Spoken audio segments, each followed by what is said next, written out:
نحمده ونصلي على رسوله الكريم اما بعد فاعوذ بالله من الشیطان الرجیم بسم اللہ الرحمن الرحیم۔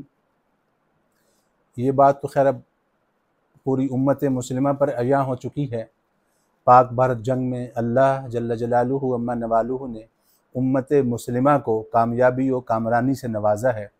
پوری امت اسپیشلی پاکستان کی عوام اور امت مسلمہ کی بات کر رہا ہوں، اور اسپیشلی جو ہیں افواج پاکستان مبارکباد کے مستحق ہیں۔ تو میں طالب علم ہوں اسلامیات کا، قرآن پاک کا، تو میں نے چاہا قرآن پاک کی روشنی میں موجودہ حالات کے اوپر روشنی ڈالی جائے۔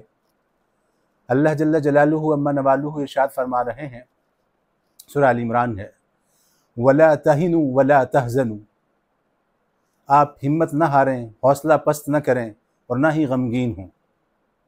وَأَنْتُمُ الْأَعْلَوْنَ إِن كُنتُم مُؤْمِنِينَ، غالب تم ہی رہو گے، ساتھ ایک اصول اور شرط بتا دی، اگر تم مومن رہے۔ ایمان والے مومنین کا حق ہے غلبہ پانا، غلبہ انہی کا حق ہے۔ تو اصل میں قرآن پاک کی آیات کی روشنی میں بتا رہا ہوں، جن قوموں کے اندر اتفاق و اتحاد ہوتا ہے، ایک اصول ہو گیا۔ دوسرا اصول جن میں عدل و انصاف ہوتا ہے، کیونکہ جہاں قرآن پاک نے مومنین کی بات کی ہے، تو جتنے نفع بتائے گئے ہیں، جتنے انعامات بتائے گئے ہیں، وہ سارے مومنین کے لیے ہیں قرآن پاک میں۔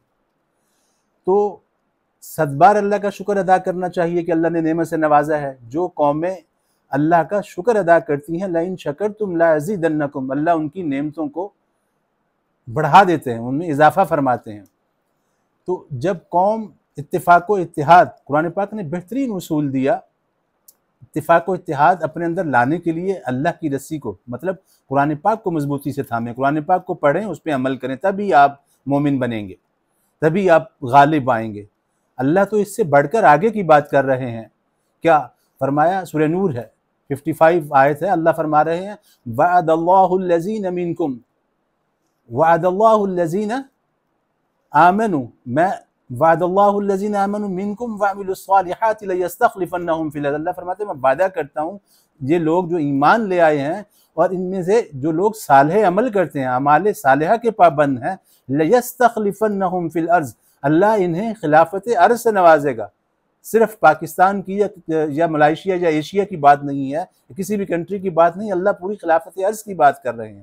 وہ معزز تھے زمانے میں مسلمان ہو کر، جیسے جیسے امت مسلمہ اپنے اعمال صالحہ کو بڑھائے گی، اس کی پریکٹسز بہتر کرے گی، اتفاق و اتحاد اور ایسے ہی عدل و انصاف کو تھامے گی، تو اللہ پوری کائنات کی خلافت سے نوازیں گے۔ دعا ہے اللہ مجھے اور آپ کو قرآن پاک کو سمجھنے کی، اس پہ عمل کرنے کی توفیق عطا فرمائے۔ وآخر دعوانا ان الحمد للہ رب العالمین۔